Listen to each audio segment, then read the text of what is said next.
Animo kelompok ternak di Kabupaten Tabanan untuk mengikuti program asuransi usaha ternak sapi AUTS masih minim. Itu terbukti dari jatah yang dialokasikan capai 625 ekor tahun ini hanya terisi sebanyak 300 ekor hingga Selasa 21 November 2023.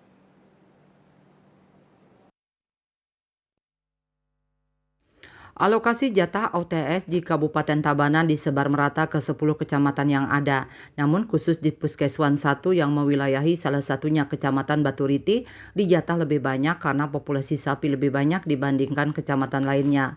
Kepala Bidang Peternakan dan Kesehatan Hewan Dinas Pertanian Tabanan, Gede Eka Parta Ariana, Rabu 22 November mengungkapkan sisa jatah sebanyak 324 ekor untuk program OTS masih terus berproses. Pihaknya juga memproses sejumlah persyaratan di antaranya melakukan input data ke aplikasi di lokasi ternak tersebut berada menggunakan GPS. Ditambahkannya, sisa jatah UTS akan terus dikejar jelang akhir tahun ini. Apalagi kegiatan lain seperti vaksinasi PMK dan vaksinasi rabies sudah terhenti.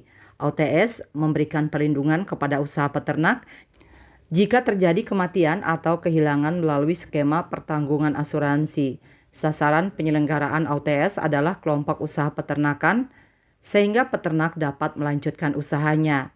Peternak tidak dikenakan biaya premi untuk program tersebut. Mereka cukup menanggung biaya materai elektronik per kelompok. Eka Partariana melanjutkan jika terjadi sesuatu pada sapi yang sudah tercakup dalam OTS akan mendapatkan ganti rugi sesuai ketentuan yang ada. Manik Bisnis Bali melaporkan.